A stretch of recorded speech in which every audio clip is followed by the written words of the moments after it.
Hello class 10। बेटा last video में हम लोगों ने कुछ स्टैंडर्ड एंगल की वैल्यूज निकाली थी, ठीक है।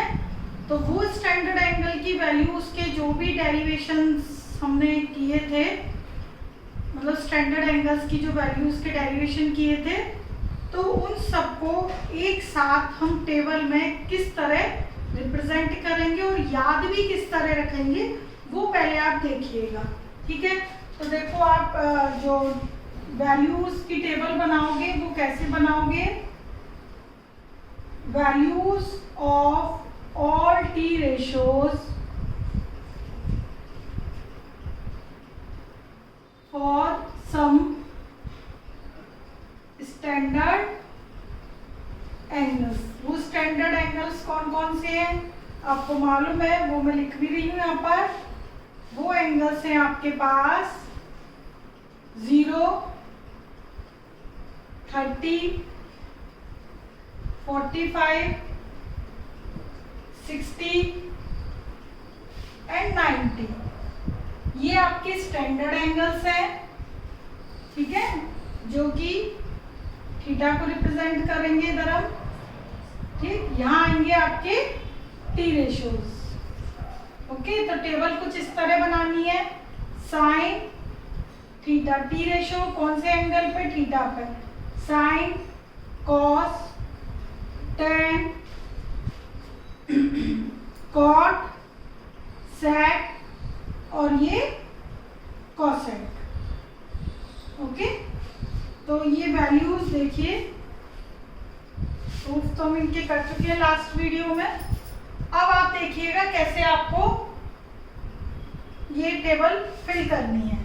देखो बेटा, सबसे पहले 0, 1, 2, 3, 4, 4 0 से 4 तक डिजिट्स लिख लिए हमने।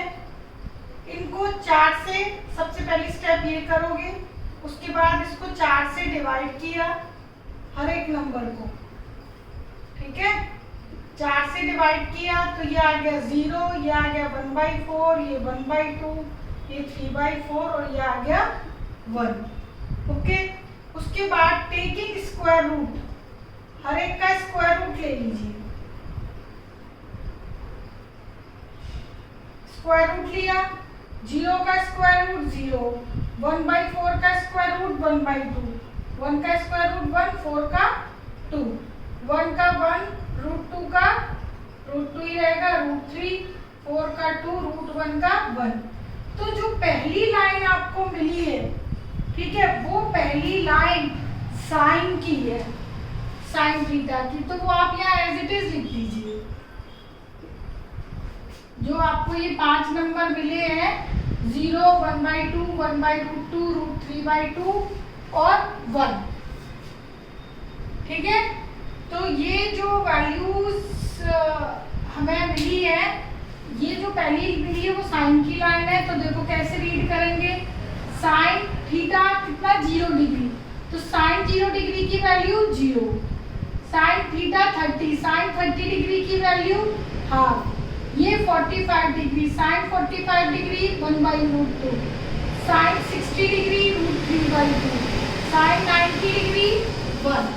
और ये सारी डिग्रीज की वैल्यू कैसे आई है, इनका डेरिवेशन आप लास्ट वीडियो में देख चुके हो, ठीक है। नहीं देखा है तो पहले वो देखो, उसके बाद ही ये करोगे, ओके। इसी तरीके से अब बात आती है कॉस थीटा की। तो कॉस 0 डिग्री कितना होगा? कॉस 30 डिग्री कितना होगा? 45, 60 एंड 90। इसी तरीके से सबकी वैल्यूज क्या होंगी इन डिग्रीज पर, ठीक है। तो आपको साइन का याद रखना है, केवल साइन का याद रखना है। इस तरीके से आएगा। साइन की यदि पहली लाइन याद है आपको, तो अब आप देखिए डायरेक्ट कैसे लिखते जाओगे। इसी लाइन को रिवर्स करके लिख दो। 1 √3/2, 1/√2, 1/2, 0। बस मैंने कुछ नहीं किया, इसी लाइन को उल्टा करके लिख दिया, ठीक है। अब देखिए tan थीटा, tan थीटा की वैल्यू कैसे आएगी? tan थीटा होता है एक्चुअली में sine theta upon cos theta, ये फॉर्मूला होता है। टेन थीटा क्या होता है, साइन अपॉन कॉस। तो इनको डिवाइड कर दो, 0 अपॉन 1 0, 1 अपॉन 2 √3/2 1/√3। इन दोनों को डिवाइड करोगे सेम नंबर है 1, इनको डिवाइड करोगे √3 और 1 अपॉन 0 नॉट डिफाइंड, एनडी मतलब नॉट डिफाइंड, नॉट डिफाइंड लिख दो या इंफिनिटी नॉट डिफाइंड को रिप्रेजेंट करने के लिए उसका एक सिंबल है बस, ठीक है। आप तो एनडी लिख दो, it means not defined. Cot theta, tan theta cot theta, ये इसका रेसिप्रोकल है। टेन थीटा का रेसिप्रोकल क्या है, cot theta. Tan theta cot theta एक दूसरे के रेसिप्रोकल है। तो आपके पास टेन कॉट थीटा के लिए दो ऑप्शन है, या तो इसको ही रेसिप्रोकल कर दो, ठीक है, या इस टेबल को, ये सॉरी पूरी लाइन को उल्टा लिख दीजिए, रिवर्स करके लिख दो। तो दो ऑप्शन है, या तो रिवर्स करके लिख दो, ये एनडी √3 1 1/√3 और 0, ठीक है। तो दूसरा एक ऑप्शन ये है, दूसरा ये है कि इनको रिवर्स करके लिख सकते हो, सॉरी पूरी लाइन को उल्टा करके लिख दो या रेसिप्रोकल करके, ठीक है। अब देखिए सेक थीटा, सेक थीटा किसका रेसिप्रोकल है, कॉस का। आपको मालूम है सेक और कॉस एक दूसरे के क्या है, reciprocal. Cos theta 1 upon sec हो सकता है और सेक थीटा 1 अपॉन कॉस हो सकता है, ठीक है, ये चीज आपको मालूम है। इसी तरह cosec theta sine theta reciprocal है एक दूसरे के, ठीक है। इनका प्रोडक्ट, जिनका प्रोडक्ट 1 है वो एक दूसरे के रेसिप्रोकल है। ये देखो इनका प्रोडक्ट 1 है तो tan theta 1 upon cot theta 1 upon tan theta. इसी तरह इन दोनों का प्रोडक्ट 1, इन दोनों का प्रोडक्ट 1। चलिए खैर, सेक थीटा कॉस थीटा का रेसिप्रोकल है तो 1 का रेसिप्रोकल 1, √3/2 का रेसिप्रोकल 2/√3, 1/√2 का रेसिप्रोकल √2, 2/1 का 2, 0 अपॉन 1 का 1 upon 0, that is not defined, okay. अच्छा, कॉसेक थीटा किसका रेसिप्रोकल है, साइन थीटा का। तो या तो साइन थीटा का रेसिप्रोकल करके लिख दो, या फिर जो सेक की लाइन आपने निकाली है उसको रिवर्स फॉर्म में लिख दो, एनडी 2 √2 2/√3, इट इज रूट और ये 1, ठीक है। तो देखो यदि साइन की याद है तो कॉस की उसकी रिवर्स करके लिखनी है। टेन की कैसे आएगी, इन दोनों को डिवाइड करके, टेन की आ गई फिर इसको रिवर्स करके लिख दो, कॉट की आ गई। उसके बाद सेक की कैसे आई, कॉस का रेसिप्रोकल कर दिया, सेक की आ गई, सेक को रिवर्स करके लिख दो, कॉसेक की आ जाएगी, ठीक है। तो इस तरीके से आप टेबल बना सकते हो, और जब एक बार टेबल बन जाए, ठीक है, तो अच्छी तरह हमें वैल्यूज याद हो जाएंगी इस टेबल से। ये टेबल से वैल्यूज याद कर लीजिएगा अच्छी तरीके से, और ये वैल्यू कैसे आई है मैं आपको बता चुकी हूँ पिछली वीडियो में, ठीक है। ये टेबल लर्न कर लो, इसको नोट कर लेना। अब इन वैल्यूज का यूज करके हम ये एक्सरसाइज करेंगे, ठीक है। वैल्यू आपको याद होनी चाहिए। कई बच्चों को पर्टिकुलर वैल्यू एकदम से याद नहीं रहती है, बच्चे एग्जाम में पहले टेबल बनाते हैं पूरी, फिर वो क्वेश्चन करते हैं। इससे अच्छा ये है कि टेबल बनाने में टाइम भी जाता है, तो आप इतने ज़्यादा क्वेश्चंस कीजिए कि आपको वैल्यूज याद हो जाए, ओके। तो अब देखिएगा, करते हैं एक्सरसाइज, ये सब नोट कर लेना, ठीक। अब भाई टेबल आपको अभी नोट करनी पड़ेगी, ठीक है ना, क्योंकि फिर वैल्यू वहां से देख के क्वेश्चन करोगे, ओके। मुझे तो भाई वैल्यूज याद है तो वही क्वेश्चन हम करते जाएंगे, ठीक है। तो अभी आप बहुत सारे क्वेश्चंस करना तो आपको भी याद हो जाएंगी वैल्यूज। तो देखिए एक्सरसाइज बहुत इजी है, बस वैल्यूज याद है तो बहुत इजी है, और याद नहीं है तो कुछ भी नहीं है, तो याद करना पड़ेगा। तो फर्स्ट का first part in question questions में कुछ नहीं, बस वैल्यूज रख दो और कैलकुलेशन कर दो। साइन 60 √3/2 है, कॉस 30 1/2, साइन 30 1/2, कॉस 60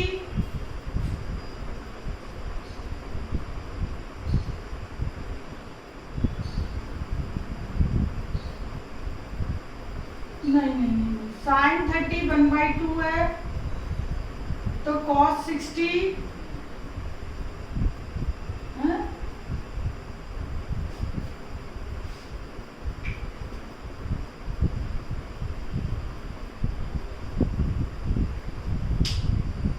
हाँ, ये गलत लिख दी मैंने, ये √3/2 है और ये 1/2 है, वही मैंने कहा, क्योंकि जो साइन 60 की वैल्यू होती है, ठीक है, वो कॉस 30 की होती है, और जो साइन 30 की होती है वो कॉस 60 की होती है। रिवर्स करके लिखते हैं ना टेबल को, ठीक है।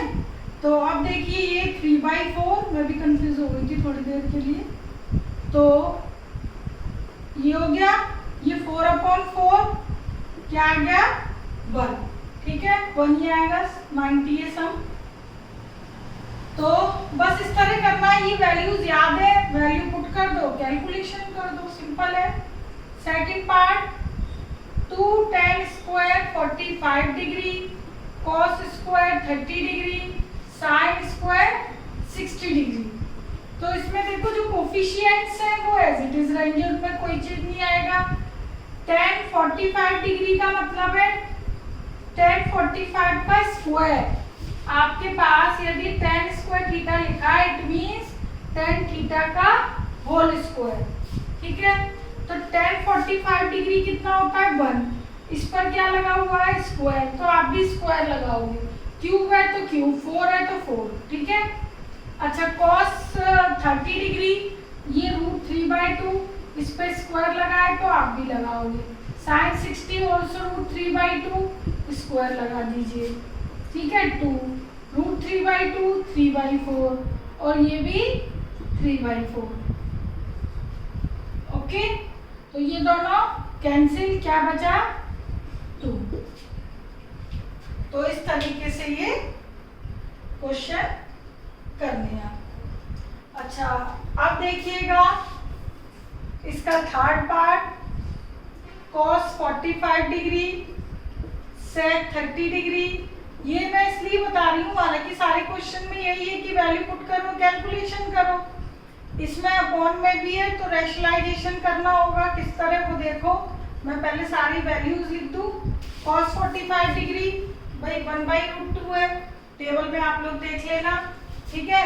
sec 30, देखो cos 30 क्या था √3/2, ठीक है, और sec उसका sec उसका रेसिप्रोकल है, तो √3/2 का रेसिप्रोकल 2/√3, ओके। इसी तरह देखो sin 30 हाफ होता है, तो cosec 30 1/2 का रेसिप्रोकल 2/1/2। तो ये सारी वैल्यूज लिख दी हमने। इस क्वेश्चन में आपको पूरा कैसे कैलकुलेट करना है वो देखिए। सबसे पहले डिनोमिनेटर का मैंने इधर एलसीएम ले लिया, ठीक है। उसके बाद इसको इस तरीके से लिख सकते हैं, नीचे वाले को कर दीजिए, ये 1 2 3 4, तो 4/3 हो जाता है, ठीक है। रेसिप्रोकल कर देते हैं ना नीचे वाले का, ये कर दिया। तो देखो ये इस तरीके से बन गया, √3 √2 2 + 2 √3, ये आ गया। यहाँ पर डिनोमिनेटर में क्या है, 2 रूट है, एक तो √2 इधर आ रहा है और एक इधर भी आ रहा है, ठीक है। तो आप क्या कीजिएगा, इसका भी रैशनलाइजेशन करना है आपको और इसका भी करना है। तो पहले चलो मैं इस √2 का कर देती हूँ। तो पहले अब मैंने √2 का कर दिया, ऊपर भी मल्टीप्लाई और नीचे भी मल्टीप्लाई। अच्छा इस फैक्टर में ना 2 कॉमन है, तो उस 2 को भी बाहर लिख दिया मैंने, ठीक है। इस √2 का रैशनलाइजेशन किया तो क्या आ गया, √6 और √2 ये हो गया 4 ओवरऑल 1 + √3, ये आ गया। तो √2 का तो रैशनलाइजेशन हो गया, अब क्या बचा 1 + √3। तो दो नंबरों का जब रैशनलाइजेशन करते हैं तो साइन क्या कर देते हैं, चेंज। दो टर्म का जब करते हैं, ठीक है, तो ये आप लोगों को मालूम है। ओके, ये 4 a plus B a minus B a square minus B square, तो माइनस के 2 √6 √3 माइनस 1, ये माइनस के 2 4 जा 8, ठीक है। ये माइनस साइन जो इधर आया है -8, माइनस को मैंने इधर मल्टीप्लाई कर दिया, ठीक है। अब √6 का अंदर मल्टीप्लाई करना है तो करो, नहीं तो ऐसे ही छोड़ दो। तो डिनोमिनेटर में कहीं भी रूट आता है तो आपको रैशनलाइजेशन बताना है, मतलब करना है, ठीक है। तो बस ये क्वेश्चन मैंने इसीलिए लिखा था कि आप रैशनलाइजेशन करो। तो ये है थर्ड पार्ट। फोर्थ में भी न्यूमरेटर डिनोमिनेटर में वैल्यूज पुट करना और डिनोमिनेटर में रूट की टर्म आएगी 45 डिग्री 160 डिग्री साइड पर, ठीक है। रूट की वैल्यू आएगी तो आप ऊपर भी एलसीएम लोगे, नीचे भी एलसीएम लोगे, उसको जब इस फॉर्म में लिखोगे और नीचे जो भी रूट की टर्म है सबका रैशनलाइजेशन करना, ठीक है। इसे आप करोगे, नहीं आए तो बताना। अब ये देखिए फिफ्थ में भी वही है, वैल्यूज पुट कर दीजिए और जिधर स्क्वायर है स्क्वायर लगा दीजिए। क्वेश्चन को लिखा है, मैं डायरेक्ट वैल्यू लिख रही हूँ। cos 60 degree half, cos 60 degree half square है, स्क्वायर लगाओगे 4, ठीक है। sec 30, cos 30 होता है √3/2, तो ये हो जाएगा 2/√3, ठीक है। टेबल में आप लोग वैल्यूज मैच कर लेना बेशक। अच्छा, sin 30 डिग्री होता है हाफ, स्क्वायर है, स्क्वायर लगाओगे, और cos 30 होता है √3/2, स्क्वायर है, स्क्वायर लगाओगे 5, ये हो जाएगा 1/4, 4 और ये 4/3 -1, 1/4, ये 3/4, ये वैल्यू 1 हो जाएगी। 5/4 16/3 -1, ठीक है। ये डिनोमिनेटर 4/4 क्या बन जाएगा 1, तो डिनोमिनेटर 1 बन जाएगा, मैं नहीं लिख रही, ठीक है। अच्छा, इसका कंप्लीट एलसीएम ले लीजिए, ठीक है। ये 12, या फिर पहले माइनस कर लो बाद में एलसीएम ले लेना। 5/4 3 13/3, ये मैंने 3 माइनस कर दिए, ठीक है। ये 12 15, ठीक है, ये 52, तो ये आ गया 67/12। तो कुछ नहीं है, सिंपल है, वैल्यूज पुट करो और सॉल्व कर लो, ठीक है। और जिधर स्क्वायर आ गया उधर तो रूट की टर्म आती ही नहीं है, √स्क्वायर में खत्म हो जाता है। अब देखिए सेकंड क्वेश्चन आपको एमसीक्यू दिया है, तो मैंने ये क्वेश्चन लिख लिया। आरएचएस क्या आएगी, आरएचएस से मेरा मतलब इसका जो रिजल्ट है वो क्या आएगा, तो ये भी सेम फर्स्ट की तरह ही है, क्वेश्चन के फॉर्म में भी आ सकता है, प्रूव दैट भी, या एमसीक्यू। तो इसमें भी आपको क्या करना है, वैल्यूज पुट करनी है और फिर देखना है कि वो किसके इक्वल आ रही है, वही चारों ऑप्शन में से आप टिक कर दोगे, ठीक है, जिस भी फॉर्म की आ रही है।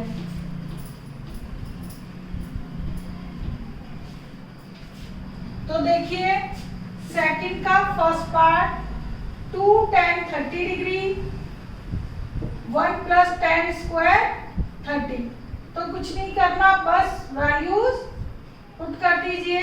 tan 30 होता है 1/√3, 1/√3, इधर स्क्वायर है, स्क्वायर लगा दिया, 2/√3, 1 + 1/3, 2/√3, और ये आ गया 4/3, तो 2/√3 और 3/4, ये नीचे वाला नंबर रेसिप्रोकल हो जाएगा, ठीक है। ये 2 से 2 कैंसिल, ये ऊपर गया, ये √3 से ये 3 कैंसिल करोगे तो ऊपर √3 आएगा, √3/2।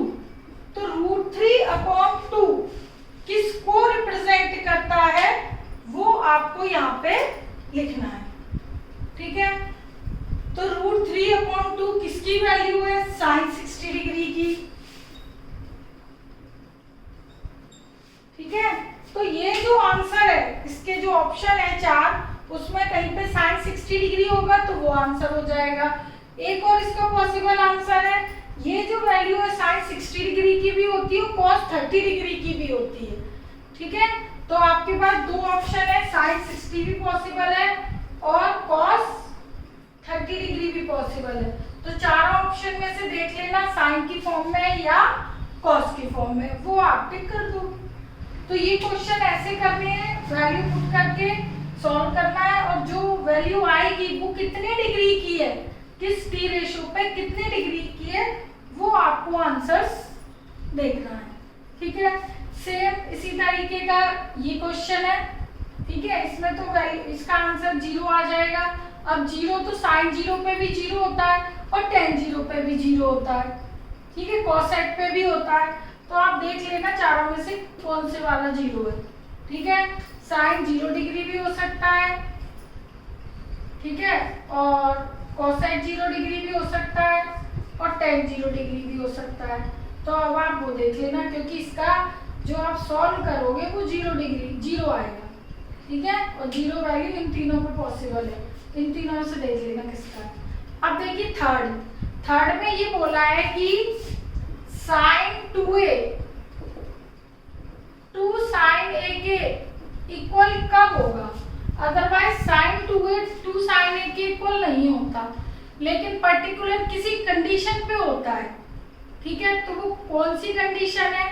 तो वो केवल है a यदि आपका 0 डिग्री है तो ही बराबर होगा, अदरवाइज नहीं होगा। देखो उसमें आपको जो भी चारों ऑप्शन दिए हैं डिग्री के, वो आप पुट करके देख लोगे। 0 0, ठीक है, sin 0 0, ये 0। अब जैसे मैंने 45 डिग्री लिया, ठीक है, क्या लिया?